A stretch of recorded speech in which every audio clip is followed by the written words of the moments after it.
Bonjour à toutes et tous. On va laisser s'installer rapidement les derniers arrivants. Et donc vous remercier d'être présents pour cette session sur la transidentité qui a été organisée sous l'égide de la SFG et de la FNCGM, qui ont toutes deux souhaité qu'une telle session soit présente, et on va essayer de renouveler ça dans toutes les rencontres de gynécologie pour que les gens au fur et à mesure se sensibilisent à ces questions de transidentité. On a un petit changement dans l'ordre des présentations par rapport au programme qui nous a paru plus logique. Donc c'est Nicolas Johnson qui parlera en premier sur les différentes thérapeutiques. Ensuite, je parlerai de la fertilité. Et ensuite, Agnès Condat nous parlera des questions éthiques.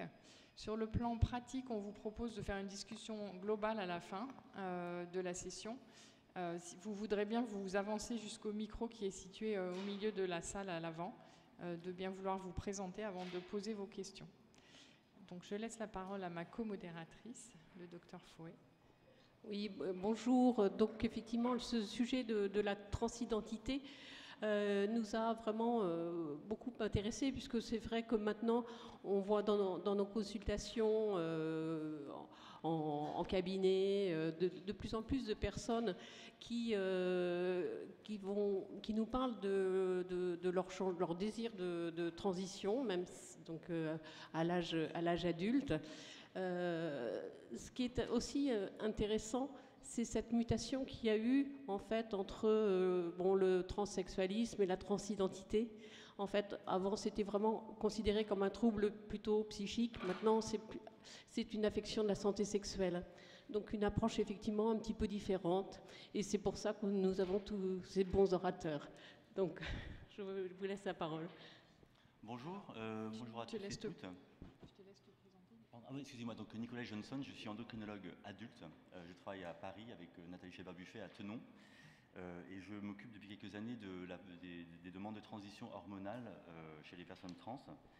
Et donc je vais vous présenter donc un diaporama sur la question de la balance bénéfice-risque associée au traitement chez les femmes trans, et avec une petite parenthèse chez les hommes trans. Et je précise donc déjà, pour commencer, un peu de terminologie. Quand on parle d'une femme trans, on parle d'une personne qui est assignée homme à la naissance et qui se désigne comme femme. Donc c'est une personne qui aurait un karyotype XY qui souhaite exister en tant que femme. À l'inverse, un homme trans est une personne qui est assignée femme à la naissance et qui se déclare homme et qui bénéficiera d'un traitement par testostérone. Voilà, donc encore quelques définitions. Donc je reviens sur ce que je viens de dire. Le sexe d'un individu est généralement assigné à la naissance en fonction de l'anatomie, un karyotype s'avérant parfois nécessaire. Pour la plupart des individus, cette attribution de sexe correspond à l'identité de genre, c'est-à-dire l'identification de soi en tant qu'homme ou femme. Néanmoins, certaines personnes peuvent être confrontées à ce qu'on appelle une incongruence entre le sexe assigné et s'identifier dans un autre genre, c'est donc l'incongruence de genre. Le DSM-5, donc une classification psychiatrique, désigne désormais la dysphorie de genre comme étant une souffrance ou une détresse et non pas le fait d'être trans. En termes de prévalence ou disons de personnes concernées, selon les méthodologies employées, on trouve une prévalence entre 0,1 et 5% de la population. Un document récent issu de la WPATH en 2022 montre les variations de cette prévalence en fonction des méthodologies employées. Vous verrez ça en bas de diapo.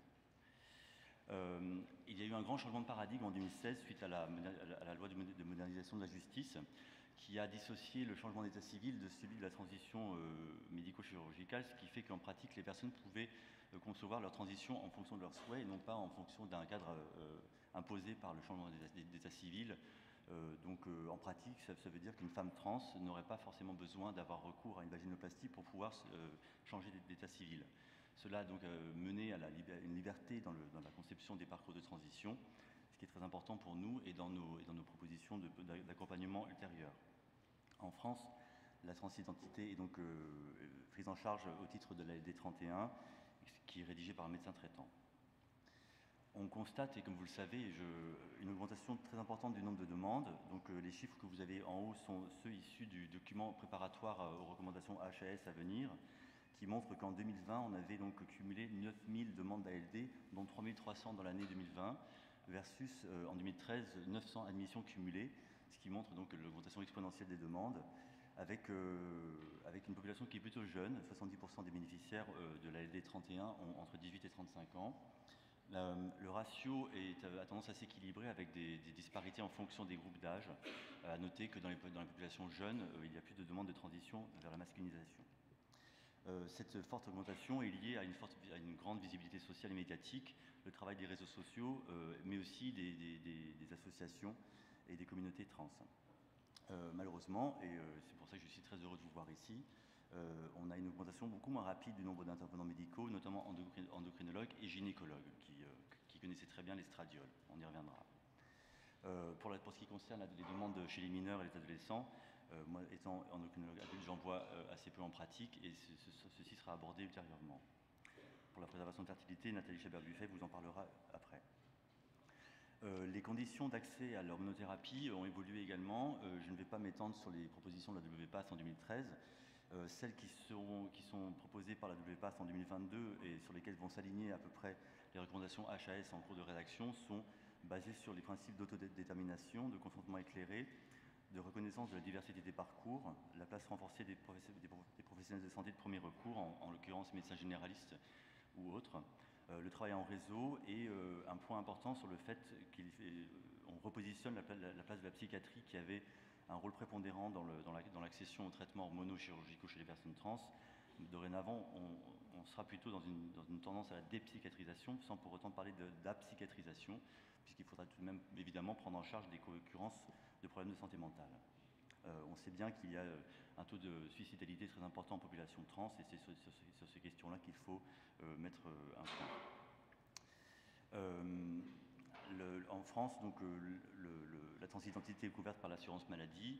Les enjeux seront à l'avenir d'harmoniser les parcours et les prises en charge au titre de l'ALD. Actuellement, nous sommes confrontés à des difficultés de prescription, puisque nous prescrivons quasiment toutes nos médications hors AMM. Nous sommes en négociation avec les instances de santé pour faciliter les conditions de prescription en essayant de trouver des extensions d'AMM sur la base d'usages bien établis, tant on sait qu'effectivement ces traitements ont une balance bénéfice-risque qui est bien favorable. Voilà. Je ne vais pas m'étendre sur les les conditions des rencontres avec les personnes. J'insisterai surtout sur le fait de la bienveillance et de l'adaptation du vocable et de l'interaction avec les personnes qui ne sont pas forcément très habituées à rencontrer le corps médical, et le corps médical n'est pas très habitué à rencontrer les personnes trans. Donc il faut être un petit peu renseigné sur, et prévenant et attentionné sur les conditions de l'échange. J'insiste simplement sur les questions des facteurs de risque cardiovasculaires personnels ou familiaux, et aussi sur la question sexologique, entre guillemets, sur le fait, par exemple, qu'il faudra, avant d'envisager un traitement hormonal ou un bloqueur, voir quels sont les souhaits de la personne en termes d'ambiance, disons, hormonale sexuelle. Par exemple, une femme trans n'aura pas forcément envie d'avoir une testostérone trop abaissée, puisqu'elle pourra vouloir conserver des érections et garder une sexualité en tant qu'active. Et de la même façon, un homme trans pourra avoir des relations sexuelles à risque de grossesse. Il faudra donc prévenir ce type de problème. Sur les examens complémentaires de première intention, c'est des choses plutôt basiques. On fait aussi beaucoup de médecine générale de prévention, non pas seulement en termes d'endocrinologie, mais également en termes de santé métabolique et autres. L'échographie pelvienne ou testiculaire n'est pas toujours indiquée, elle s'indique selon le contexte. Il faudra probablement, on est attentif à la question de la santé osseuse. Il n'y a plus d'indication à faire un karyotype chez les personnes trans, c'est stigmatisant et inutile. Pas forcément non plus de dépistage VIH, parce que ce n'est pas une population qui est connue pour être plus à risque de VIH actuellement. Et il n'y a pas non plus lieu de rechercher une hyperandrogynie chez un garçon trans. Il n'y a pas de relation entre la transidentité masculine et une éventuelle hyperandrogynie biologique. Donc les principes de l'hormonothérapie sont de diminuer le taux d'hormones du sexe génétique, donc atténuer les caractères sexuels secondaires acquis, et de mettre en place une hormonothérapie du sexe revendiqué à dose physiologique, en conservant la qualité de vie et répondre aux attentes. Donc, comme je vous l'ai dit, on est hors AMM jusqu'au changement d'état civil. Il faut délivrer une information à un consentement éclairé. Il faut avertir de la grande variabilité individuelle de réponse au traitement. C'est une puberté, on n'a pas de facteur prédictif sur les paramètres de la puberté. Il n'y a pas de garantie de relation entre la molécule choisie, la dose donnée et la réponse obtenue. Il y aura souvent recours à la médecine et ou à la chirurgie esthétique dans la population trans et notamment chez les femmes trans. Et bien sûr, il faudra assurer une surveillance régulière et à long terme, ce qui se fera à l'avenir avec le concours des médecins généralistes et gynécologues médicaux et autres spécialistes. Donc en pratique, chez une femme trans, donc une personne assignée garçon à la naissance, le traitement repose sur l'utilisation des estrogènes qui sont administrés soit sous forme orale ou sous forme percutanée, et l'administration de traitements anti-androgéniques dont on dispose de 3 médicaments essentiellement qui sont efficaces et qui bénéficient d'études. Il y a l'estrogénothérapie, donc on choisit donc le 17-bêta-estradiol qui est poursuivi jusqu'à long terme, donc après la chirurgie, s'il y a une orchidectomie, et jusqu'à la ménopause. Donc question un peu épineuse de l'âge de la ménopause chez une femme trans, qui n'est pas très bien définie. On préférera les formes percutanées s'il y a un risque vasculaire, quel qu'il soit, ou un risque carcinologique. Et actuellement, il y a une grande question qui se pose par rapport à la revendication des milieux trans d'accession aux formes IM, qui sont accessibles dans certains pays, mais pas en France, et pour lesquels on a assez peu d'études sur la question de la sécurité, notamment avec les pics d'estradiol qui peuvent être associés à l'injection, qui pourraient avoir un effet délétère, notamment sur le plan thrombotique. L'anti-androgénothérapie, elle, est poursuivie au long cours jusqu'à l'orchidectomie si elle a lieu, et on vise en général une testostéronémie qui correspond à celle de la femme cis. Je n'ai pas dit une femme cis, c'est une femme qui est non trans. Je pense que vous n'avez pas précisé. Hein. Le gold standard actuellement en France, après la crise de l'androcure, c'est les agonistes du GnRH qui ont l'AMM pour les pubertés précoces et dans l'endométriose et en urologie. Ils ont une très bonne tolérance et une très bonne efficacité. Ils sont plutôt donc onéreux mais remboursés par la sécurité sociale et ils contraignent à la réalisation d'une injection périodique. La spironolactone est une molécule qui a été beaucoup réinvestie après la crise de l'androcure et qui a une bonne efficacité, un petit peu variable en fonction des personnes et en fonction de la dose.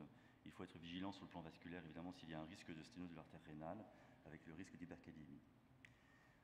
Les autres anti-androgènes, je ne m'étendrai pas sur l'androcure, qui avait une très bonne efficacité et une dose-réponse tout à fait favorable, mais qui se justifie un petit peu moins actuellement, même si on le prescrit encore de temps en temps. La bicalutamide est très recherché par certaines personnes trans, mais je pense qu'il n'est pas encore licite de le prescrire, n'ayant actuellement qu'une étude qui a permis de constater son efficacité chez des jeunes. Et la finastéride n'est pas un traitement suffisamment anti-androgénique pour permettre une balance estrogène sur testostérone favorable. Donc je ne vais pas m'étendre sur la question des bénéfices, enfin, les bénéfices cliniques qui sont manifestes. Le bénéfice, il est que l'hormonothérapie, qu'elle soit de transition, elle sauve des vies. Il y a une forte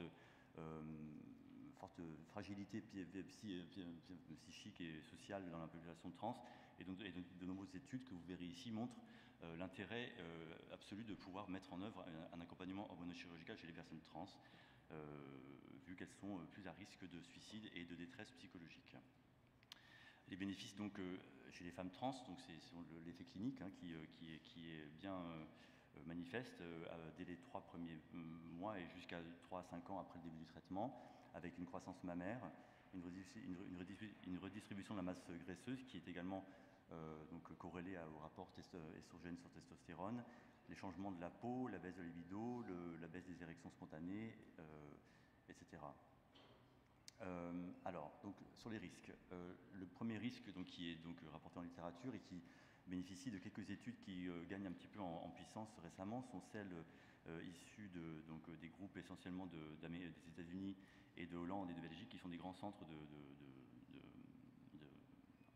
d'études de la population trans, qui montrent que le risque thrombotique ne suit pas le même profil cinétique, entre guillemets, que celui qui est rencontré chez les femmes cis substituées pour la ménopause, avec une augmentation linéaire du risque plutôt qu'une augmentation initiale qui tendrait à s'abaisser après dans la suite. Une étude récemment parue, qui est une méta-analyse de Totaro en 2021, comprend 11 452 patientes et qui trouve une prévalence globale de de maladie veineuse thromboembolique de 2%, qui est très hétérogène. Et il trouve un cut-off en fait qui est après 53 mois de traitement et après 37,5, un âge de 37,5 ans. Ce qui veut dire qu'en pratique, une personne qui serait jeune et qui aurait moins de 53 mois de traitement par estrogène aurait un risque thrombotique à peu près égal à 0, et ce risque augmenterait après ce cut-off. Ce sont des choses qui sont un petit peu qui devront faire l'objet d'études randomisées par la suite et qui incitent à la vigilance, et notamment à la réflexion sur les modalités d'administration, en préférant toujours la voie percutanée, également en interrogeant sur les risques personnels et familiaux, évidemment en travaillant sur les questions des facteurs de risque des maladies veineuses thromboemboliques. Je précise qu'on ne donne plus l'éthylènestradiol chez les femmes trans. C'était le risque thrombotique associé à cette molécule est bien connu. Le risque artériel également semblerait un petit peu plus important qu'en population générale, 6 hommes ou femmes, avec une étude récemment parue de Ignacio en 2022 qui montre une fréquence globale des AVC en population trans qui serait à 2%. Pour les risques métaboliques, c'est un petit peu compliqué, il y a beaucoup de paramètres avec des populations qui sont très inhomogènes et qui montrent qu'il y aurait des effets favorables ou défavorables. Je ne sais pas si on peut encore parler de protection estrogénique des femmes jeunes et translater ce paradigme à la population trans. En tout état de cause, il faut veiller à contrôler les facteurs de risque, l'IMC, le tabac et l'activité physique. Le risque du cancer mammaire, donc on n'a pas assez d'études et pas d'études randomisées, et les réflexions qui ont été portées sur cette question ont été essentiellement extrapolées par rapport aux études portées sur les femmes ménopausées, cis. On ne sait pas si on peut vraiment comparer les deux choses, vu que les durées des traitements sont différents. Les climats hormonaux peuvent être différents, notamment chez une femme trans qui garderait un taux de testostéronémie qui serait un peu plus élevé, et avec des taux d'hormones qui sont chez les femmes trans en général plus élevés que chez les femmes cis. Une étude apparue dans le BMJ en 2019 montre que le ratio d'incidence des cancers mammaires chez les femmes trans serait de 46 versus celui des hommes cis, et moindre, donc à 0,2 par rapport à celle des femmes cis, avec des diagnostics qui sont plus précoces et des marqueurs estrogènes et progestérone positifs, et peut-être un développement plus rapide des lésions. Donc la question, il était habituellement considéré que de dépister selon les mêmes modalités que chez les femmes cisgenres était suffisant, à savoir après 50 ans, en l'absence de facteurs de risque, et tous les 2 ans. Certains centres proposent plutôt de faire un dépistage mammo-échographique tous les 2 ans après 5 ans de traitement hormonal féminisant. Il faut bien sûr également ici lutter contre des cofacteurs carcinogènes, l'alcool et l'obésité, et bien sûr dans le cadre d'un risque familial, discuter en centre spécialisé, ce que vous savez tous et toutes faire. La progestérone est une molécule qui est très recherchée également dans la population trans. Alors c'est une question un peu épineuse. L'effet favorable sur le développement mammaire est débattu. Son efficacité comme anti-androgène est également inconstante. Alors là, ce qui vient là après, c'est aussi une discussion qui a lieu entre les centres de Belgique et de Hollande et puis les États-Unis, essentiellement par l'extrapolation de l'étude WHI qui utilisait la médroxyprogestérone, si je ne m'abuse, et pour lequel on constatait un plus fort risque thrombotique et carcinologique chez les femmes qui étaient utilisatrices de médroxyprogestérone avec les estrogènes conjugués. Est-ce qu'on peut extrapoler cette étude à la population trans? On ne sait pas. Voilà. Et il y a une étude récente de PIRA en 2020 qui montre une augmentation du risque, possible du risque de maladie veineuse thromboembolique sous progestérone et médroxyprogestérone. Donc, somme toute, la balance bénéfice-risque pour la progestérone ne paraît pas encore suffisamment favorable pour qu'on indique son utilisation systématiquement chez les femmes trans. Le risque osseux est un autre aspect qui, lui, est très saillant dans les questions d'accompagnement des femmes trans. On sait que l'estrogène a un rôle très important dans la stabilisation de la masse osseuse. Et on sait que les femmes trans sont plus à risque en début de traitement d'ostéoporose pour des raisons nutritionnelles, d'absence d'activité physique et de vulnérabilité générale. On sait que leur masse osseuse s'améliore sous traitement à condition qu'ils soient délivrés à bonne dose. Une étude également hollandaise en 2018 montrait que les personnes qui étaient faiblement supplémentées n'amélioraient pas leur DMO versus celles qui étaient bien supplémentées qui amélioraient leur DMO. Donc sur le risque fracturaire, on voit que les femmes trans rejoignent le risque fracturaire des femmes cis après 50 ans. Je ne vais pas m'étendre sur la question des adolescents. Il y a un des aspects du traitement chez les personnes adolescentes est le blocage pubertaire par les agonistes de GnRH qui occasionne une perte de masse osseuse qui est rattrapée, mais sans doute incomplètement, lorsqu'est réinstauré le traitement par estrogène, ce qui incite à faire un dépistage encore plus, disons, rigoureux d'une baisse de masse osseuse chez les adolescents. En pratique, les différentes sociétés de rhumatologie proposent des dépistages par ostéodensitométrie qui sont variables. Je pense qu'il faut déjà voir un petit peu le contexte initial et repérer les personnes qui sont à fort risque de masse osseuse faible. Voilà, donc je vais juste faire un tout petit point sur les hommes trans, parce qu'il y a des questions qui se posent chez les hommes trans par rapport à leur accompagnement gynécologique. Je ne m'étends pas sur la prescription de testostérone qui marche très bien, qui a une bonne efficacité et une bonne tolérance, avec peu de risques associés. Mais avec Agnès Condat, on avait discuté rapidement de cette question. Je pense qu'il faut signaler, et peut-être qu'on y reviendra à une autre occasion, sur les questions d'ordre gynécologique des hommes trans, donc des hommes qui sont donc sous testostérone et qui garderaient leurs organes gynécologiques, avec les événements pelviens qui peuvent être associés à leur traitement, le risque de grossesse et l'importance de savoir prescrire une contraception chez un homme trans, la question de la prévention des maladies liées au HPV, et comment suivre les hommes trans sur le plan gynécologique en général, et en particulier ceux qui auraient recours à des microdosages de testostérone, ce qu'on voit beaucoup dans la population trans.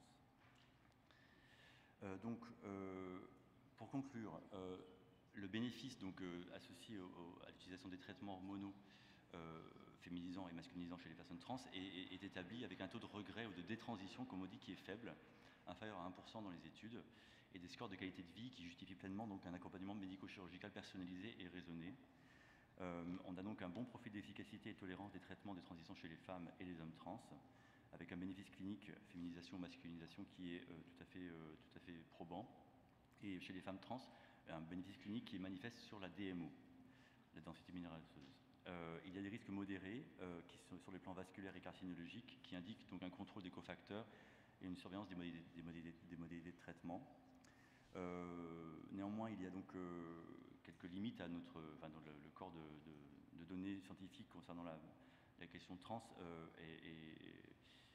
peine à se manifester parce qu'on manque d'études.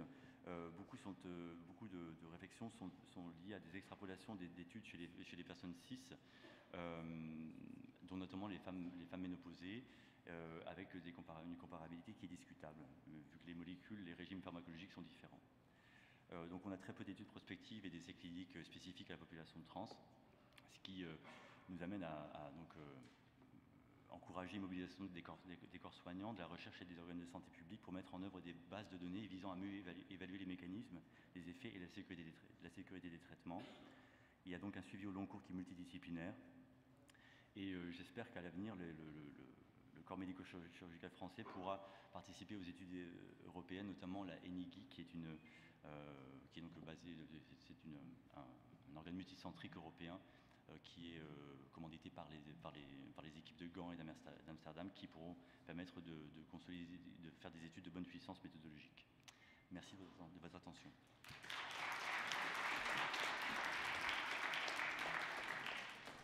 Merci beaucoup. Donc on fera les questions à l'issue des trois intervenants. Je vais passer la parole à Nathalie Chabert-Buffet qui va se présenter, mais vous devez la connaître déjà. Merci beaucoup. Donc, Nicolas vous a présenté surtout les femmes trans.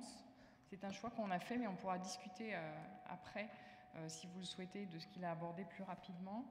Et donc, je travaille à l'hôpital Tenon et je m'occupe plus spécifiquement de coordonner les parcours de préservation de la fertilité des hommes trans. Donc je vais surtout vous parler des hommes trans. Alors je sens que la gymnastique dans vos cerveaux a peut-être un peu de mal à se mettre en place pour certains.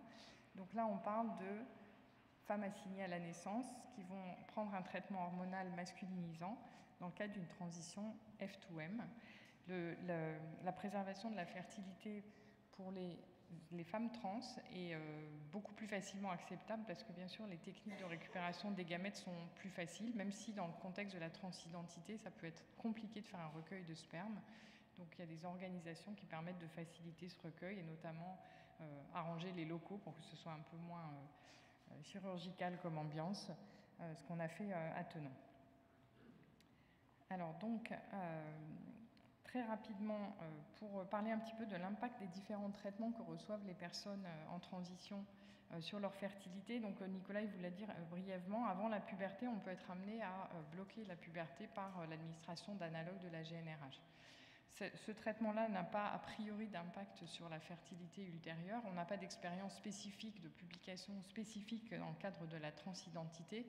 En revanche, il y a tous les enfants qui sont traités pour une puberté précoce, chez qui on administre ces molécules et on n'a aucune donnée qui fasse avoir des inquiétudes sur un impact de ces traitements-là. Ensuite, donc, après la puberté, Nicolas vous a dit, donc dans le cadre des hommes trans, on va leur administrer de la testostérone.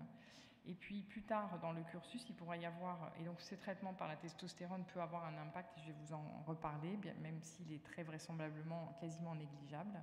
Et puis plus tard, il peut y avoir intervention chirurgicale. Et là, bien sûr, si on réalise une hystérectomie et une annexectomie, la fertilité sera définitivement atteinte a priori. Et les conditions de réutilisation des gamètes en France sont parmi les plus restrictives dans le monde entier. Donc on est totalement coincé pour l'instant et c'est toute cette information-là qu'il est question de délivrer aux personnes et qui est compliquée à faire comprendre quelquefois et à accepter. Alors donc, est-ce que la testostérone a un impact sur les ovaires? Donc on a un petit peu extrapolé la littérature sur le syndrome des ovaires polykystiques. Il y a eu des papiers où tout est très contradictoire et pas du tout acquis. Éventuellement, l'hormonothérapie par les androgènes pourrait induire une hypertrophie stromale, mais on ne retrouve pas les autres caractéristiques du syndrome des ovaires polykystiques. Se pose aussi la question de savoir si, au départ, chez ces personnes trans, ces hommes trans, il n'y avait pas un syndrome des ovaires polykystiques préexistant, et la littérature est relativement mal renseignée sur ce sujet-là. Donc ici, vous avez par exemple les images reproduites de cette étude qui vous montrent qu'effectivement, il y a peut-être une hypertrophie du stroma, mais que vous ne retrouvez pas du tout l'aspect habituel d'un syndrome des ovaires polykystiques. Alors, il y a eu aussi des études sur les taux d'AMH pour essayer de se faire une idée de cet impact. Alors, quand vous prescrivez de la testostérone à une dose suffisante pour être masculinisante, donc on atteint souvent progressivement, en fait, vous induisez un effet antigonadotrope. Et donc, comme vous le savez probablement, tous les traitements antigonadotropes ont un impact sur le taux d'AMH. Et donc, ces études-là, pour certaines, ont retrouvé effectivement, après 16 semaines d'utilisation, vous voyez une diminution significative du taux d'AMH, mais dans d'autres études, ça n'a pas été retrouvé. La compétence ovocytaire semble aussi être conservée, avec des données qui montrent, quand on a pu essayer d'observer des ovocytes, voire de réaliser des fécondations, l'absence d'anomalies, par exemple du fuseau mitotique chez des hommes trans qui étaient traités depuis 4 ans dans cette étude de Liman.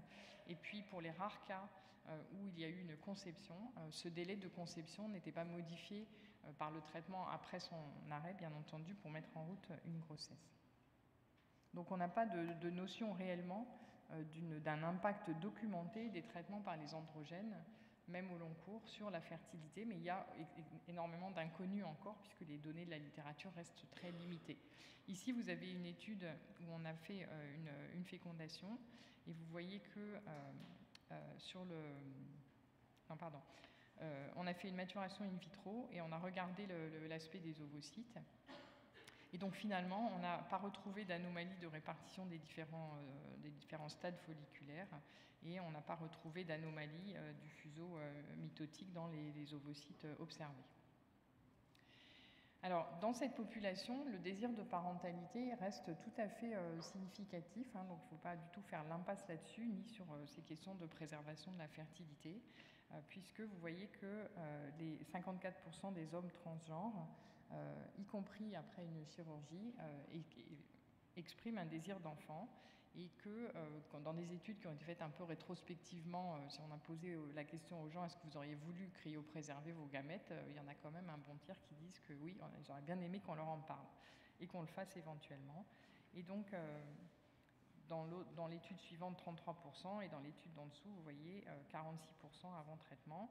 Et dans l'étude horaire, là, la dernière, il y a quand même eu là une proposition, et donc 76% des hommes trans avaient envisagé de conserver leurs gamètes quand on leur a proposé.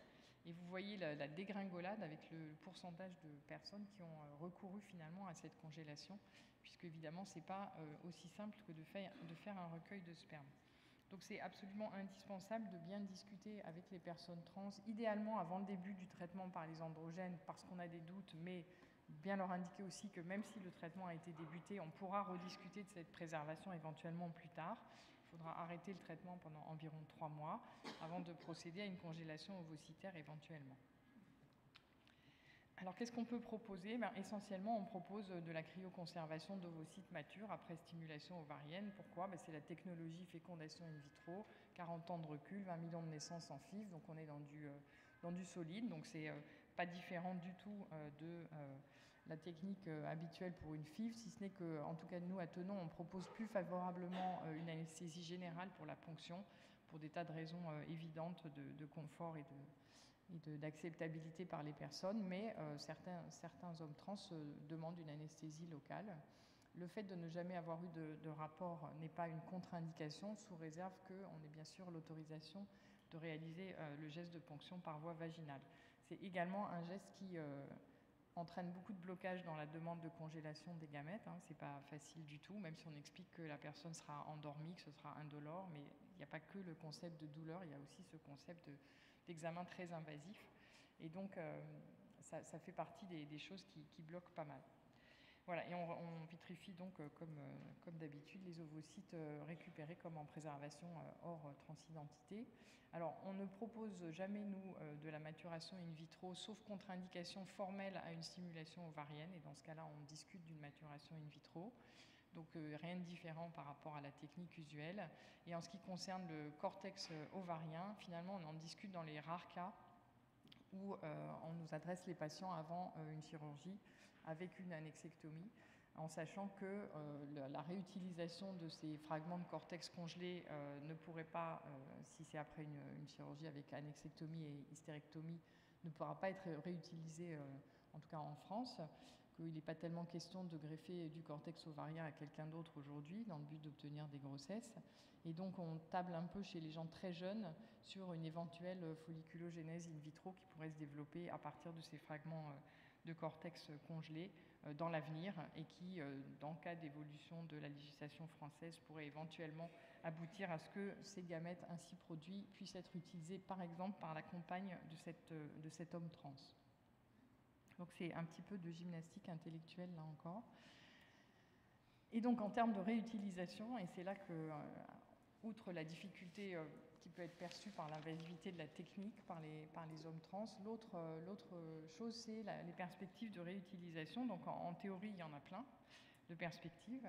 En pratique, il y a simplement, est-ce que vous êtes prêt à porter une grossesse un jour ou pas? Parce qu'aujourd'hui, dans l'état actuel de la loi française, c'est la seule possibilité. C'est que vous congelez des ovocytes et puis vous pourrez les réutiliser éventuellement plus tard pour porter vous-même la grossesse.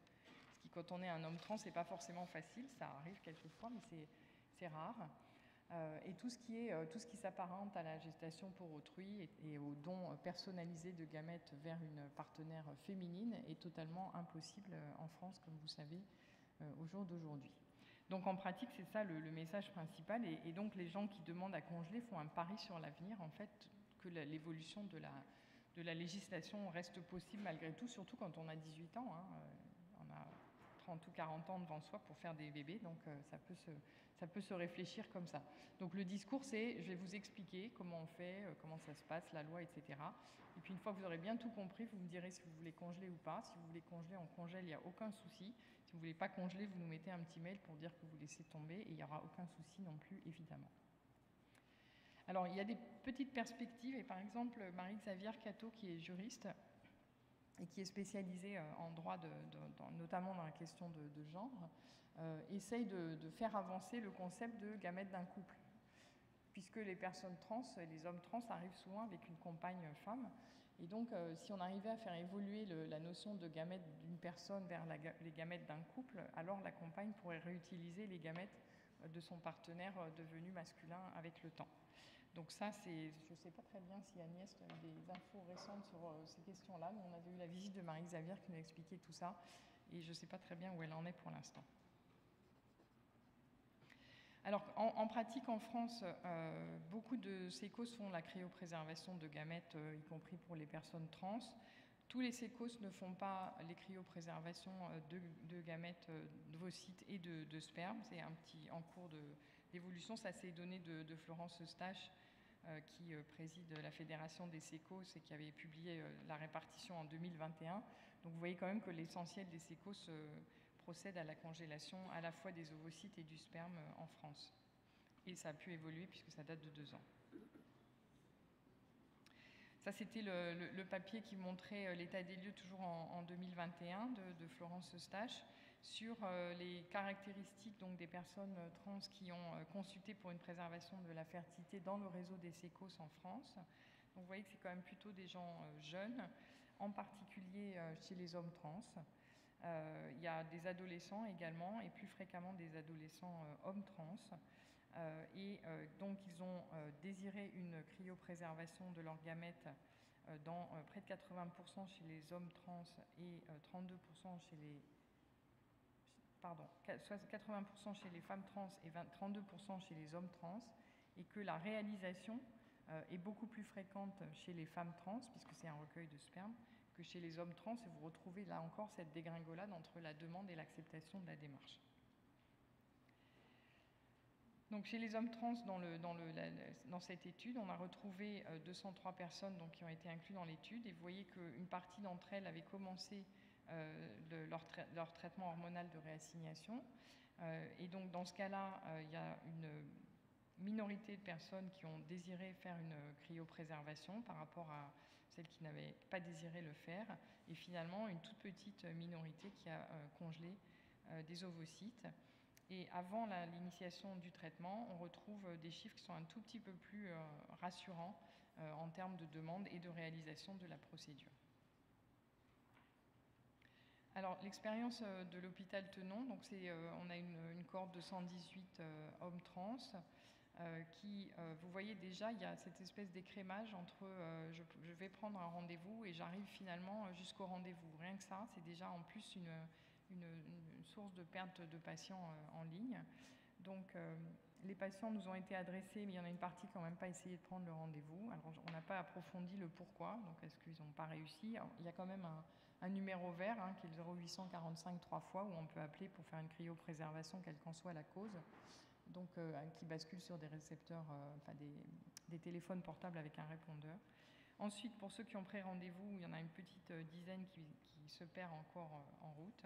Ensuite, il y a une grande majorité qui va refuser. Et quand on avait fait ce travail de thèse de Sophie Gratteau, on avait en tout 14 patients en cours ou ayant réalisé une vitrification ovocytaire. Donc on retrouve encore cette notion de finalement beaucoup de renoncement, à la fois pour des raisons techniques et des raisons organisationnelles et juridiques. Donc on avait comparé les hommes trans qui ont procédé à cette cryopréservation avec des femmes fertiles suivies dans le centre. Donc pas de différence significative en termes d'âge, de BMI et de consommation de tabac, même si les chiffres semblent montrer le contraire, mais ça ne sortait pas significatif. Il y avait un compte folliculaire antral qui était un peu moins élevé chez les hommes trans, et pourtant on a procédé à ces traitements avant la mise en route de l'hormonothérapie. Et le taux d'AMH n'était pas significativement différent. Et donc, ce qui est intéressant, c'est qu'on n'a pas de différence en termes de conduite de la stimulation, taux d'estradiol, dose de FSH, etc. Et on a recueilli un nombre d'ovocytes qui est tout à fait satisfaisant, et aussi satisfaisant que dans un groupe de femmes fertiles chez ces personnes transgenres.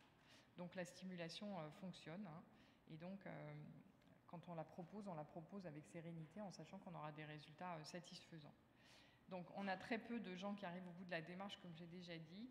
Alors ceux qui n'ont pas souhaité, c'est premièrement parce qu'ils étaient déjà sous traitement ou parce qu'ils ne souhaitaient pas d'enfants. Alors il y a souvent le schéma de l'adolescent qui arrive avec maman à la consultation. Et maman a très envie d'avoir des petits-enfants, mais son fils trans pas tellement en fait. Donc ça c'est une grande partie des personnes qui consultent. Il y a toutes les incertitudes bien sûr sur la réutilisation. Il y a 5% qui sont dus aux examens invasifs, l'échographie notamment. Et puis des gens qui sont partis à l'étranger également. Donc finalement, dans cette préservation de fertilité chez les hommes trans, on a des résultats qui sont comparables à une population de référence qui est des femmes donneuses, des femmes fertiles. En moyenne, 17 ovocytes cryoconservés, ce qui est bien. On a eu 12 personnes sur 13 qui ont cryoconservé plus de 10 ovocytes avec, dans l'étude de Cobo qui retrouve exactement les mêmes résultats. En pratique, une seule ponction donc, semble être suffisante. On n'est pas obligé de se lancer dans du cumul ovocytaire et le taux de complications rapporté dans les études et chez nous est extrêmement faible. Donc les autres études publiées globalement, vous voyez, c'est toujours des petites séries. C'est généralement après une fenêtre thérapeutique avec ou pas un appariement à des femmes cisgenres. Et globalement, tout le monde retrouve les mêmes résultats favorables en termes d'ovocytes conservés. Donc c'est des informations importantes. Alors, est-ce que c'est vraiment indispensable d'arrêter les androgènes avant de procéder à une congélation ovocytaire si le traitement a déjà été commencé? Parce que ça aussi, ça fait partie des choses qui rebutent pas mal les personnes. Elles se disent les délais d'attente sont longs pour mettre en route le traitement. Ensuite, elles ont finalement, les hommes trans ont craqué. On a débuté le traitement par les androgènes et là, on leur annonce qu'il va falloir arrêter pendant au moins 3 mois, plus la durée de la stimulation. Donc finalement, on arrive facilement à 4 mois. Et donc ça, c'est un autre souci de finalement, je laisse tomber, j'en ai marre, c'est trop compliqué. Bon. Et donc, il y a quelques données donc, dans les modèles murins qui suggèrent qu'on n'a pas vraiment retrouvé d'impact. Il y a quelques rares études de cas chez des personnes, des hommes trans, avec le recueil d'ovocytes qui semble être normaux, mais on a très peu de données sur la naissance d'enfants en bonne santé et notamment on ne dispose pas non plus d'un suivi sur le long terme par exemple du devenir métabolique de ces enfants, puisque dans le modèle du SOPK on sait que l'exposition aux androgènes, mais est-ce que c'est juste les androgènes ou est-ce que c'est pas aussi l'ambiance syndrome métabolique du SOPK? En tout cas, ces enfants-là sont plus exposés à un risque métabolique dans l'avenir, donc on manque quand même de données sur tout ça. Très peu de données aussi sur les naissances vivantes dans le monde. Vous voyez, des toutes petites séries avec des taux de naissance satisfaisants, mais très peu d'enfants finalement nés comme ça. Et donc, pour conclure, on reste encore dans l'incertitude sur un certain nombre de données concernant les traitements hormonaux et leur impact sur la fertilité pour les hommes trans. On pourra rediscuter des femmes trans après si vous voulez. Donc c'est discuté mais reste possible. Donc par principe de précaution, on essaye de débuter les cryopréservations avant de mettre en place les androgènes. On recourt encore assez peu dans ce contexte des hommes trans à cette cryopréservation, beaucoup à cause de la problématique de la réutilisation, dans la mesure où on n'a pas envie de porter une grossesse, on n'est pas du tout sûr de pouvoir réutiliser ces gamètes. Les évolutions techniques et juridiques sont donc à suivre. Et en attendant, informons et proposons. Je vous remercie.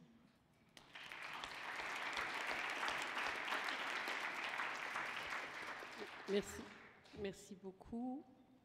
Je vais passer la parole à Agnès Condat. Donc Agnès qui travaille à la Pitié-Salpêtrière, qui est pédopsychiatre et qui coordonne une plateforme financée par l'Agence régionale de santé pour l'accompagnement des parcours de transition des enfants, des adolescents et des jeunes adultes dans le service de David Cohen. Merci beaucoup.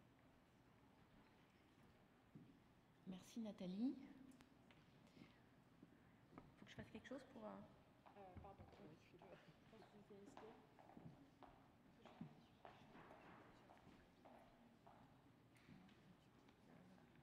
Pardon, comme ça? Ok. Non, moi c'est celle du milieu. Voilà. Merci.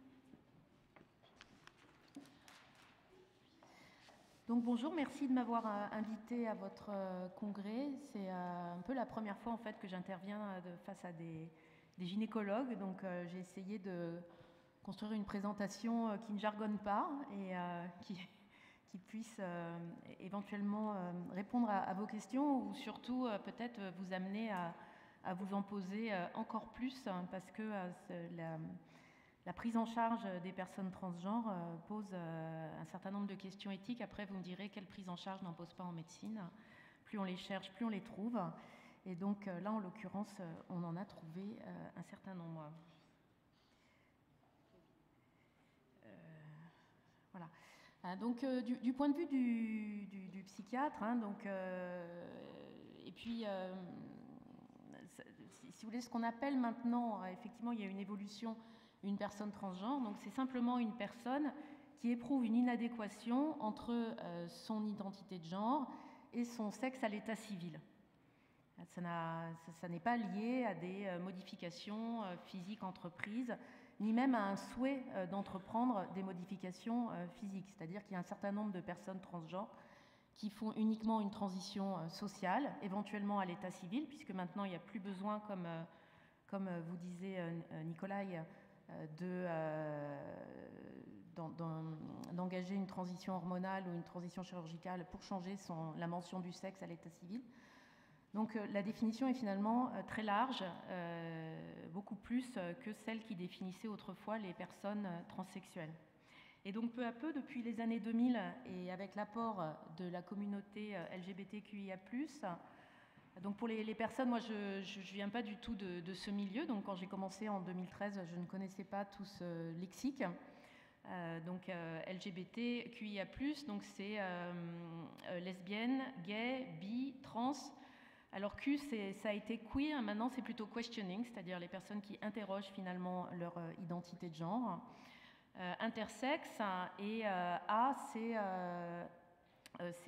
soit les personnes agenres, c'est-à-dire pour lesquelles le genre n'a finalement pas d'importance, n'est pas un trait d'identification valable pour construire son identité, ou ça peut être aussi les personnes alliées. Et plus, c'est tous ceux qui ne sont pas dans ces larges catégories. Et donc, peu à peu, les professionnels de santé dans le champ des transidentités, et en particulier les psychiatres, s'accordent pour considérer que d'être transgenre, binaire ou non binaire, donc je vais vous repasser un peu les définitions après, parce que c'est compliqué quand on n'est pas, quand on ne reçoit pas ces personnes, s'accordent pour considérer que d'être transgenre n'est pas une pathologie, mais en fait une construction singulière de l'identité, comme tout un chacun et chacune, au cours de son développement, va construire son identité de manière singulière. Zut, c'était pas le bon côté. Et donc les transitions, qu'elles soient sociales, médicales, voire médico-chirurgicales, sont finalement considérées comme des choix positifs qui vont contribuer à résoudre le décalage entre le corps réel, l'image de ce corps pour soi et pour les autres, et la dimension sociale, de sorte que les personnes transgenres puissent s'épanouir et accéder à la santé telle que définie par l'OMS, c'est-à-dire un état complet de bien-être physique, mental et social, et pas seulement une absence de maladie ou d'infirmité. Et donc les progrès en médecine, les traitements hormonaux et ou chirurgicaux permettent aux personnes transgenres qui le souhaitent de changer leur corps pour s'accorder au mieux avec leurs identités telles qu'ils ou elles se perçoivent. Donc pour reprendre les définitions, donc comme vous disiez Nicolai et Nathalie, donc une femme transgenre, c'est une personne qui est née de sexe masculin et qui exprime une identité de genre féminine, c'est-à-dire qu'on utilise toujours le genre, le sexe d'arrivée pour définir les personnes. Un homme transgenre, c'est donc une personne qui a été assignée de sexe féminin à la naissance et qui exprime une identité de genre masculine.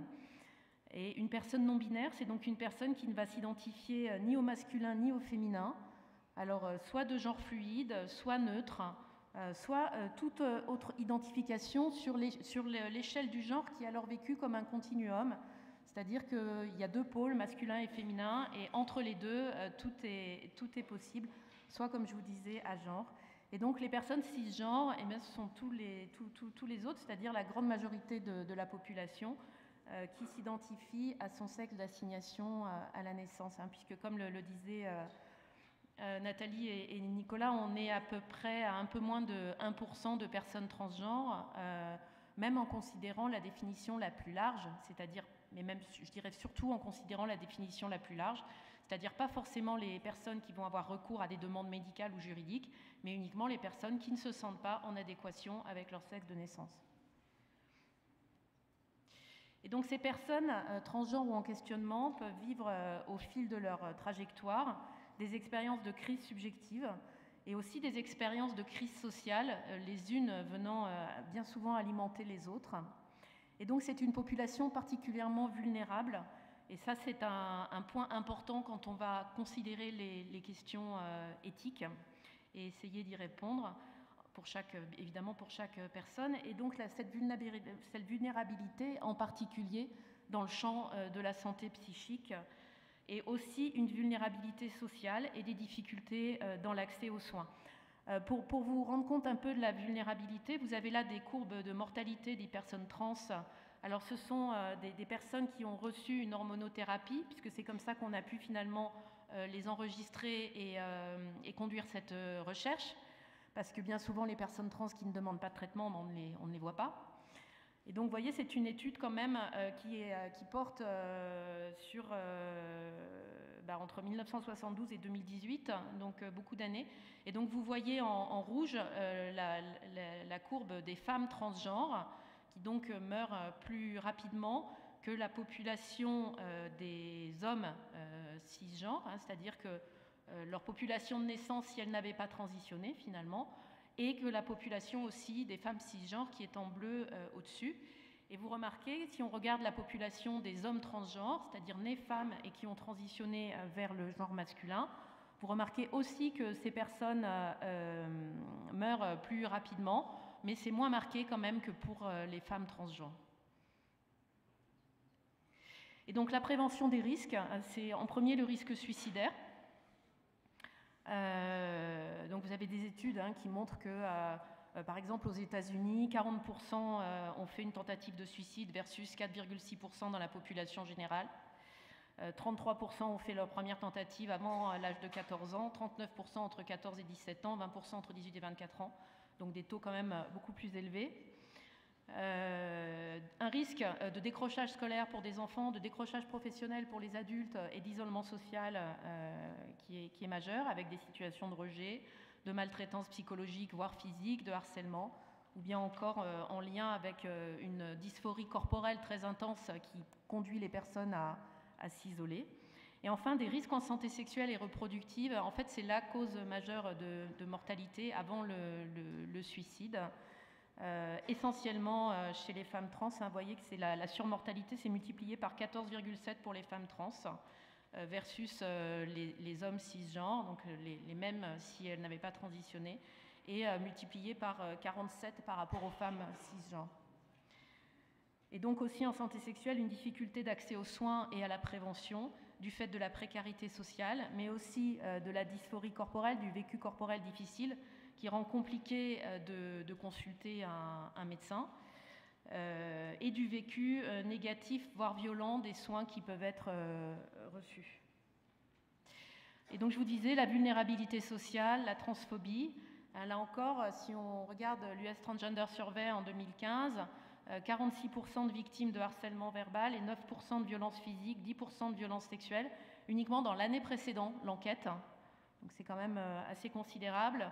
30% de victimes de discrimination au travail, 29% de personnes pauvres versus 12% dans la population états-unienne en général.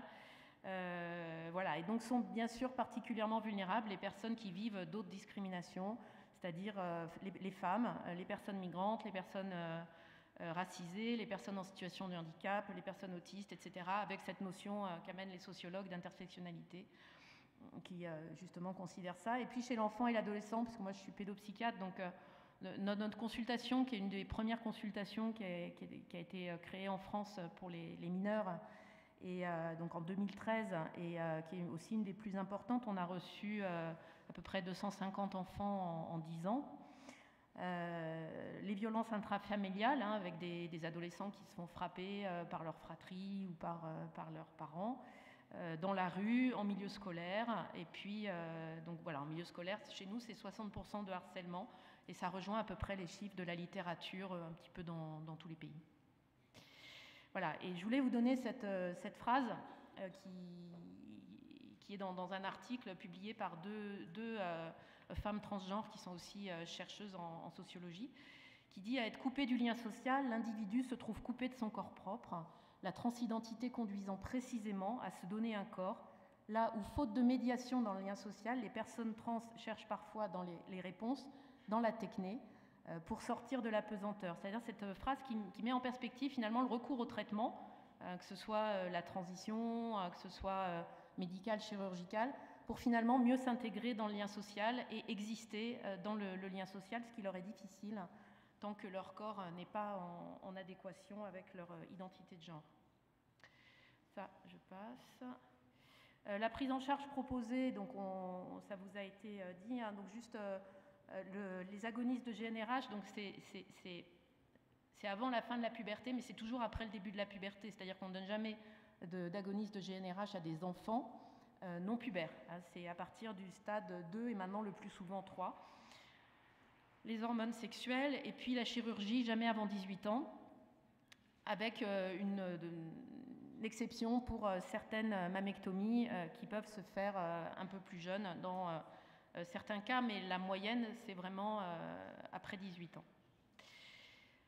Alors ça, donc les questions de préservation de fertilité, ça vous a déjà été introduit. Hein, donc, comme vous a dit Nathalie, donc c'est possible aujourd'hui techniquement d'aider les personnes trans non seulement à devenir parents en dehors du contexte de l'adoption, qui est par ailleurs quand même très très difficile en France, mais aussi à devenir parents d'enfants issus de leurs propres gamètes. Mais si on exclut le recours à la GPA, seulement une possibilité envisageable actuellement pour avoir recours à ses propres gamètes, hein, qui serait de faire une ROPA, une insémination, une fécondation in vitro croisée, mais donc ça ne se fait pas pour le moment en France que je sache, mais on a un certain nombre de personnes qui vont en Belgique et en Espagne pour pouvoir, donc l'homme qui a préservé ses ovocytes va donner ses ovocytes à sa compagne qui va porter la grossesse suite à une insémination avec donneur. Et puis si la nouvelle loi de bioéthique est lue dans le sens de permettre l'accès à l'AMP pour les couples de femmes, dont les femmes trans, ce qui, dans les dernières conversations que j'avais avec les centres, dépendait un petit peu des centres, on pourrait imaginer donc des fécondations in vitro ou des inséminations intracouples pour des femmes trans qui auraient préservé leurs spermatozoïdes et qui seraient en couple lesbien. Ce qui fait que ces femmes trans, en couple lesbien, pourraient avoir finalement des enfants qui leur seraient reliés génétiquement.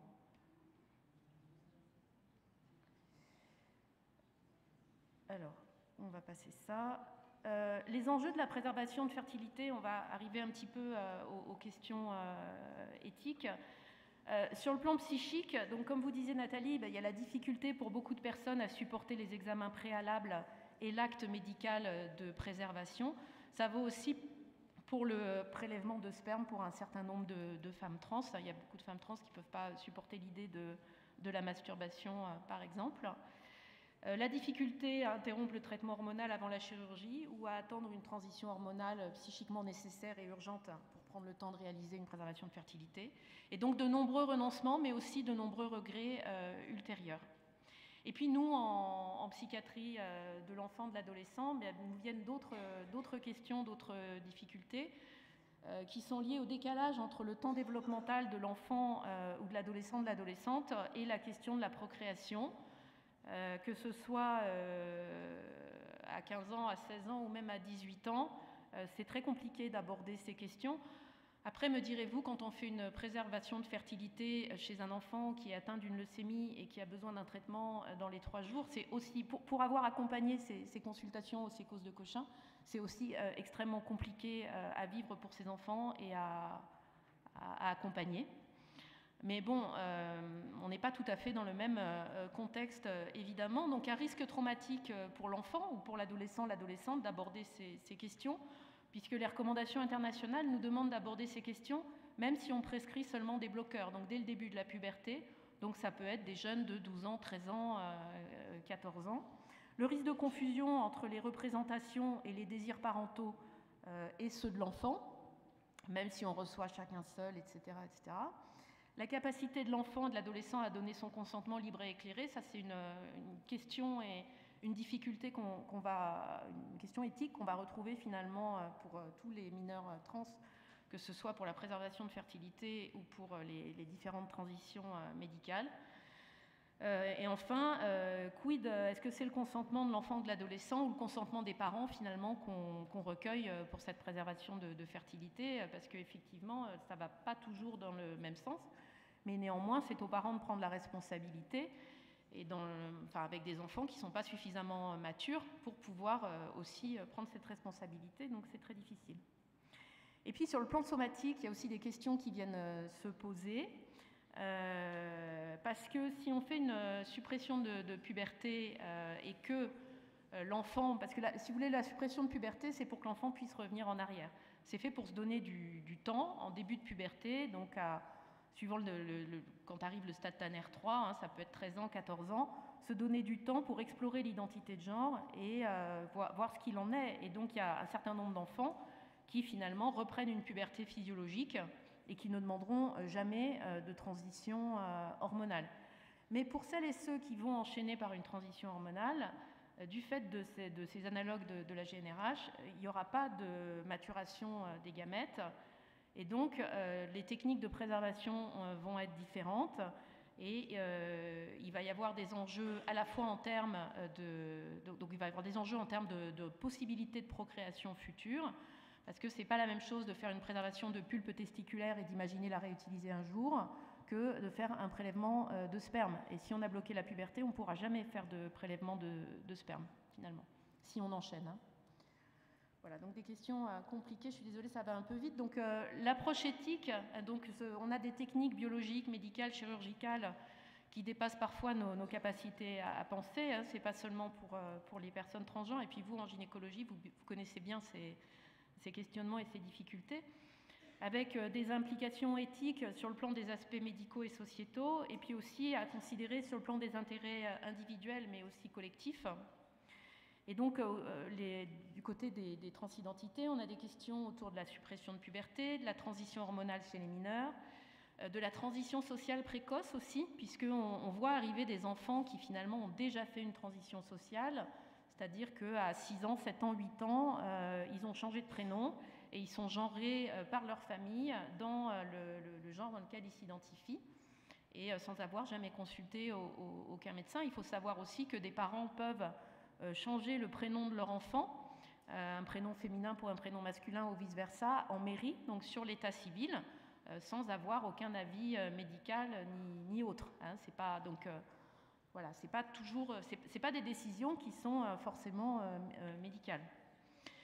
Des questions autour de l'accompagnement des personnes avec co-occurrence psychiatrique aussi.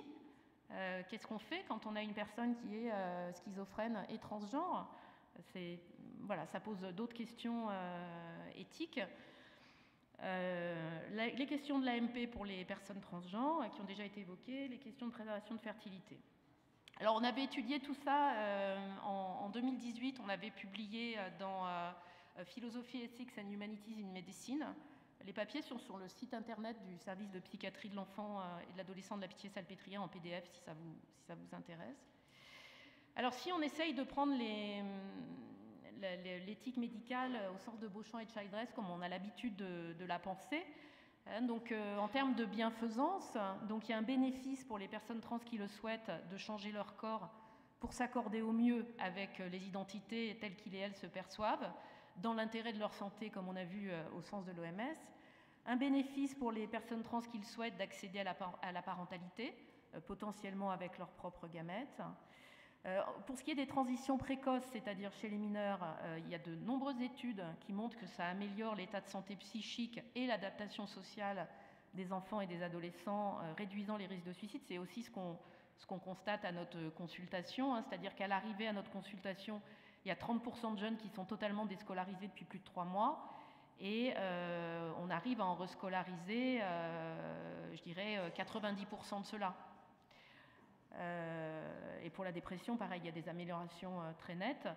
La suppression de puberté suivie d'un traitement hormonal d'affirmation de genre améliore la qualité de vie de l'adolescent, puis à l'âge adulte, permet des résultats physiques aussi, qui sont optimaux, parce que ça évite par exemple que la voix ne mue chez une fille trans, et donc ça permettra d'avoir une voix féminine à l'âge adulte, ce qui est compliqué pour beaucoup de femmes trans qui ont déjà mué.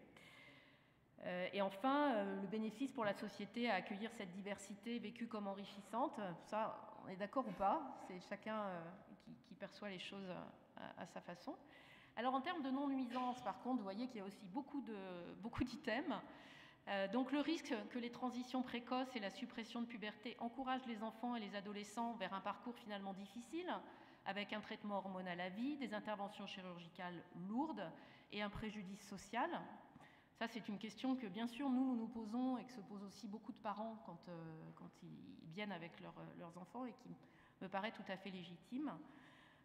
Comment l'utilisation des traitements hormonaux précoces vont impacter le développement de l'adolescent en termes d'identité, de libido, de désir?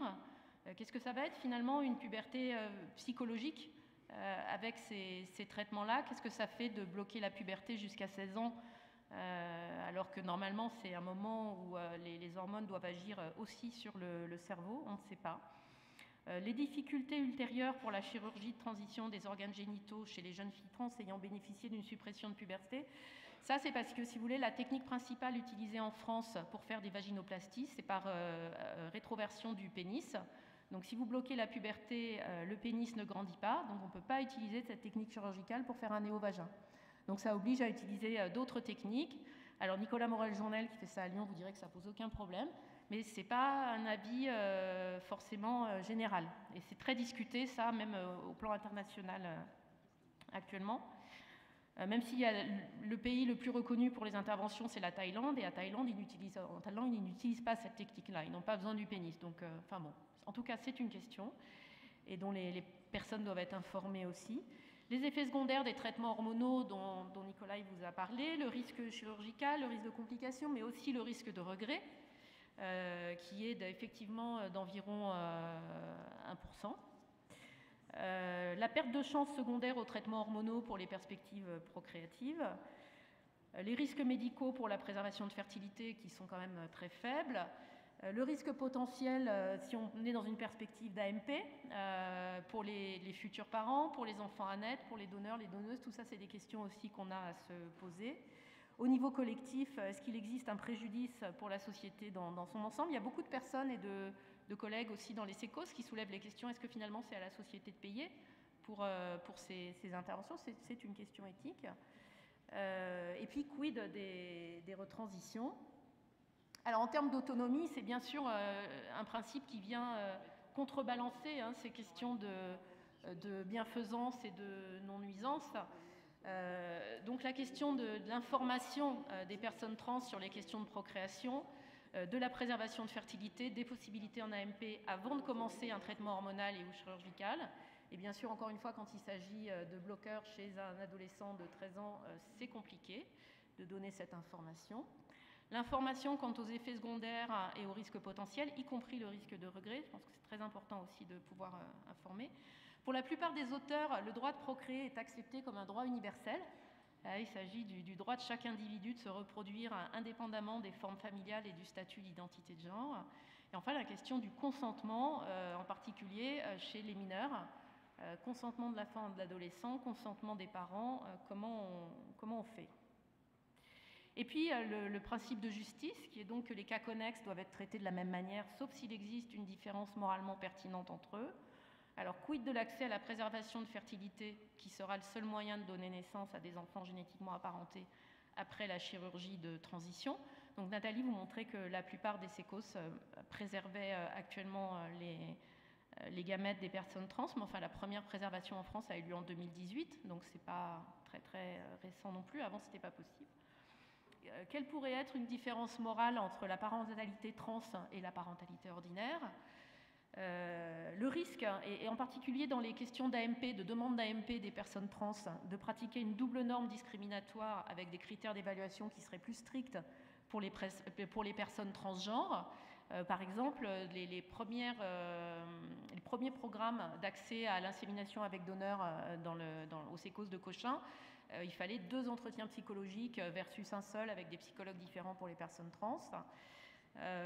Et effectivement, les critères n'étaient pas tout à fait les mêmes. Et puis aussi le risque par contre que la condition trans vienne masquer d'autres facteurs pertinents pour la prise de décision éthique, c'est-à-dire qu'on ne voit plus que ça et qu'on ne s'intéresse plus finalement aux critères qui sont habituellement pris en compte. Quid de l'accès aux soins dans les différents territoires, et puis l'équité des cadres légaux, mais aussi des prises en charge par les assurances dans les différents pays. Ainsi, il y a des types de préservation de fertilité qu'on fait en France qui ne sont pas faites aux États-Unis parce que ça coûterait tellement cher que finalement, il y a très peu de gens qui les demanderaient. Je pense particulièrement au prélèvement de tissus. Alors, je vous ai fait une petite planche sur la question des retransitions parce que je ne sais pas si vous lisez la presse, mais il y a quand même eu énormément d'articles sur ces questions de retransition, en particulier chez les mineurs. Donc, comme je suis pédopsychiatre, je me suis dit peut-être que c'est une question que vous vous posez. Donc, il faut bien faire la différence en fait entre retransition et regret. Retransition, c'est le fait de revenir à son genre de naissance, et c'est pas toujours synonyme de regret. Et finalement, les personnes qui retransitionnent, majoritairement, n'expriment pas de regret, au sens où la notion de regret signifie qu'elle regrette d'avoir entrepris sa transition sociale et ou médicale ou chirurgicale. Alors vous me direz comment on peut ne pas exprimer de regret. Il faut savoir que sur le 1% des personnes qui retransitionnent, et c'est à peu près les mêmes chiffres pour les personnes qui ont transitionné en étant mineures, en tout cas ça ne dépasse pas 2% dans les différentes études dans tous les pays. Et donc dans ces 1%, il y en a 60% qui disent retransitionner pour des raisons sociales. C'est-à-dire qu'ils n'arrivent pas à assumer finalement cette transition vis-à-vis de leur famille, de leurs proches ou de leur emploi. C'est trop difficile de trouver un travail en tant que femme transgenre, ça c'est quelque chose qu'on entend souvent. Et donc ils finissent par dire tant pis, je renonce à mon bien-être avec mon identité de genre, je vais en faire mon affaire et je reviens à vivre dans mon sexe biologique. Sur les 40% qui restent, il y en a à peu près la moitié qui vous disent moi non, moi maintenant je m'identifie vraiment à mon sexe biologique. Mais je ne regrette pas d'avoir fait ce parcours parce que c'est ce qu'il m'a fallu faire à moi pour arriver à cette identité et me sentir bien dedans. Donc tant pis si j'ai pris des hormones, si j'ai fait de la chirurgie, etc. Et il y a les autres 20% qui restent des 1% qui là par contre regrettent amèrement d'avoir pris des hormones et d'avoir fait une chirurgie. Voilà, donc les retransitions après les transitions médicales ou chirurgicales, donc vous avez 0,2 à 7% selon les études, selon en fait aussi comment les effectifs qui sont plus ou moins grands. La plus grosse, c'est la méta-analyse de Bustos qui trouve à peu près 1% de regrets chirurgicaux. Aucune étude médicale ni épidémiologique ne montre une augmentation de la proportion de ces retransitions ces dernières années. Il y a beaucoup de craintes autour de ça. Et par contre, les retransitionneurs sont beaucoup plus visibles, c'est-à-dire qu'il y a beaucoup, en particulier, de jeunes femmes qui regrettent et qui sont très médiatisées, ce qui n'était pas le cas avant. Peut-être que ça augmente, on n'en sait rien, ça n'a pas été recherché, ça serait bien que ça le soit. Et enfin, bien sûr, il faut entendre ces personnes et les associations de personnes ayant retransitionné pour progresser dans l'accompagnement offert à ces personnes. Chez nous, à la Salpêtrière, donc 250 jeunes en 10 ans. Sur l'ensemble de l'Île-de-France, entre 600 et 700 jeunes en 10 ans, sachant qu'on reçoit en Île-de-France la moitié des jeunes la moitié de notre consultation est faite de jeunes qui viennent de province, en fait. Parce qu'il y a très peu de consultations en province. On a eu sur les 650 un cas de retransition. Et nous, à la Salpêtrière, sur nos 250, on n'en a pas eu pour le moment, mais ça va nous arriver, il n'y a aucune raison. Donc, du coup, on commence déjà à y réfléchir et bien sûr, essayer que ça n'arrive pas aux jeunes qu'on reçoit. J'ai du temps encore ou pas? J'ai encore 5 minutes? 2 minutes. Pour répondre à une autre question aussi qui est très actuelle, c'est est-ce qu'il y a une explosion de cas de transidentité à début rapide chez les jeunes filles? Ça aussi, c'est quelque chose qu'on lit beaucoup et qu'on entend aussi sur différentes radios. C'est l'idée qu'il y aurait finalement les personnes qu'on appelait autrefois transsexuelles, où ça commencerait dans l'enfance, et puis ça évoluerait jusqu'à l'âge adulte, et puis qu'il y aurait une nouvelle forme de personnes trans aujourd'hui, et qui seraient principalement des personnes nées filles, et qui, à l'adolescence, vivraient mal leur puberté. Alors, par exemple, Nicolas Théa explique aussi que la puberté est de plus en plus précoce, et que, effectivement, avoir une poussée mammaire à 12 ans, peut-être que c'est difficile. Et puis qu'il y a aussi le contexte actuel, il y a les réseaux sociaux qui sont beaucoup incriminés, hein, où effectivement, vous avez accès par les réseaux sociaux à des témoignages divers et variés de jeunes personnes transgenres, et y compris des jeunes qui vont dire, bah voilà, tu te sens mal et tout, c'est ça ton problème, tu es trans, tu peux commencer une transition.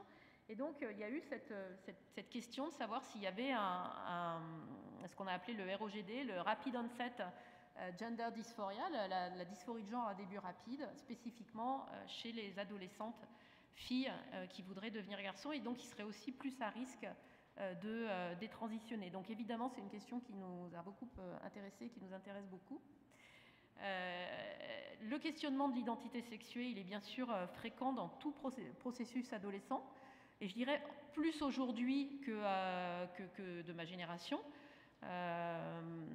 Aujourd'hui, on reçoit tout un tas de jeunes tout venants qui ne viennent pas pour ça et qui trouvent ça normal finalement de se demander s'ils sont bien dans leur identité de genre.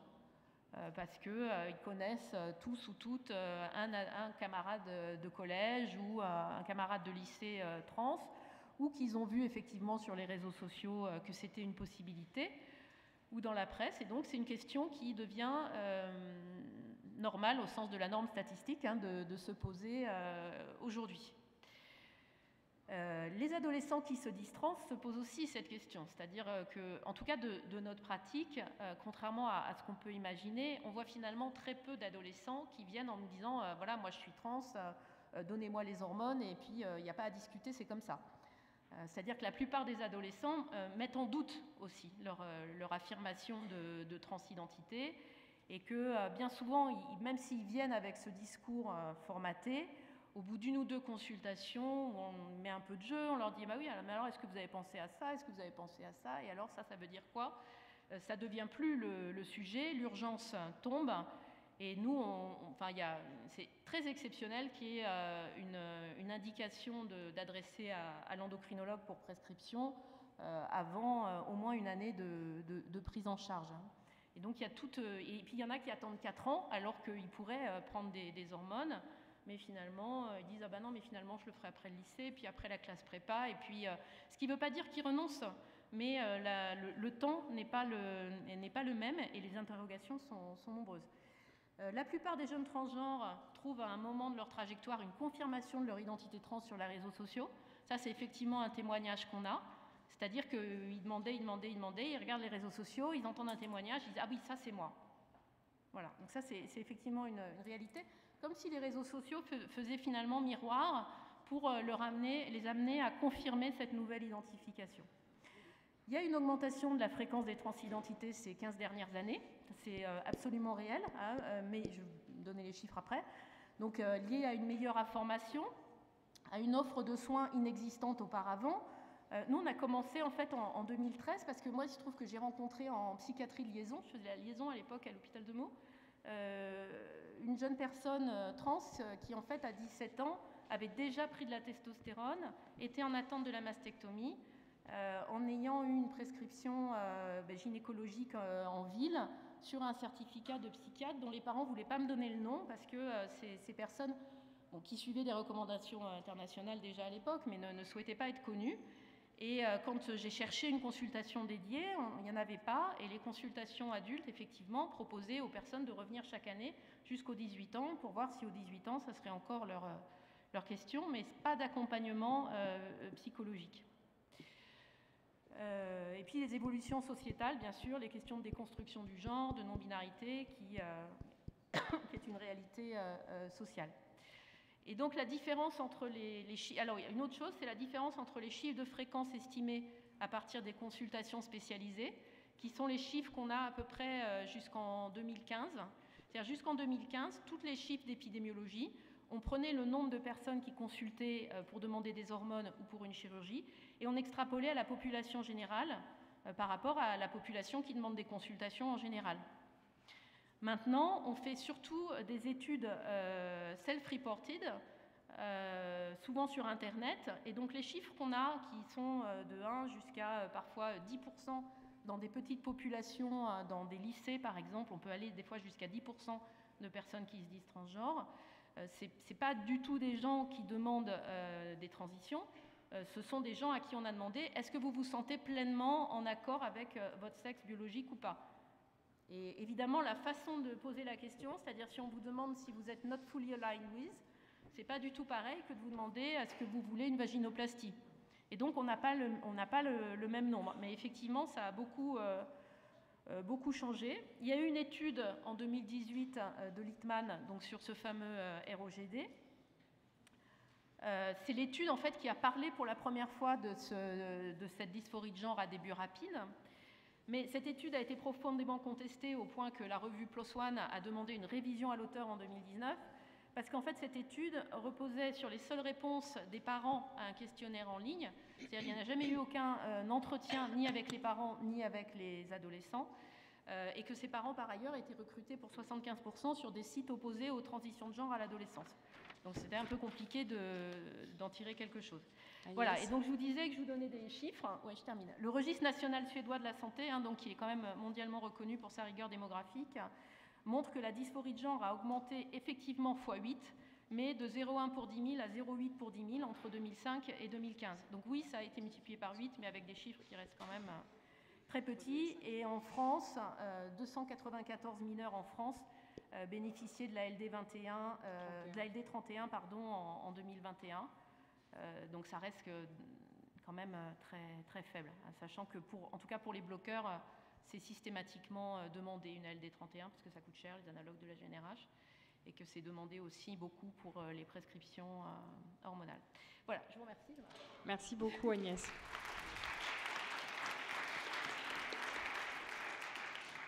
C'est parfait. Il nous reste 5 minutes pour des questions si vous en avez. En attendant la première, juste un petit commentaire sur le couple de la femme trans qui vit avec une femme et qui voudrait réutiliser ses gamètes, ses spermatozoïdes. En fait, on se heurte au problème du don personnalisé dans ce cas-là. Donc pour l'instant, théoriquement, en France, on ne peut pas le faire, sauf si Marie-Xavier arrive à progresser. Théoriquement, non, mais j'ai échangé avec certains sécos qui comptaient le faire. Je ne sais pas comment, sur quelle argumentation, sur quelle... Voilà, c'est... Marie-Antoine. Oui, merci beaucoup pour vos 3 topos qui étaient superbes, vraiment très intéressants. Alors moi j'ai 2 petites questions de béotien, parce que je ne connais pas bien le sujet. Je n'ai pas bien compris l'intérêt de la progestérone chez les femmes trans. Alors vous avez dit que ça n'a pas d'intérêt, mais quel est le bénéfice de donner de la progestérone en plus des estrogènes à un monsieur qui était initialement un monsieur qui veut devenir une dame? De toute façon, il n'aura jamais de cycle sexuel, jamais de cycle menstruel. Je n'ai pas compris. C'est une demande qui a été très fréquemment faite par les personnes trans pour la croissance mammaire et pour le bien-être. Il n'y a pas d'argument actuellement pour le mettre en place, en effet. Mais c'est une demande qui est très fréquemment faite par les personnes. Bon. Alors, la deuxième chose, pour les détransitions, bon, apparemment c'est rare, vous avez dit l'ordre de 1%. Je me demande, est-ce qu'il y a des facteurs de risque? En particulier, est-ce que ça serait plus fréquent chez les personnes plus jeunes? Est-ce que ce n'est pas des cas dans lesquels l'acceptation de la transition a été faite un peu vite et un peu tôt? Ou bien est-ce que ça survient de façon aléatoire, un peu dans n'importe quelle circonstance? En fait, malheureusement, il n'y a aucune étude pour le moment, dans aucun pays, sur des facteurs qui seraient associés aux retransitions. Et je pense que c'est vraiment urgent et très important d'en mener.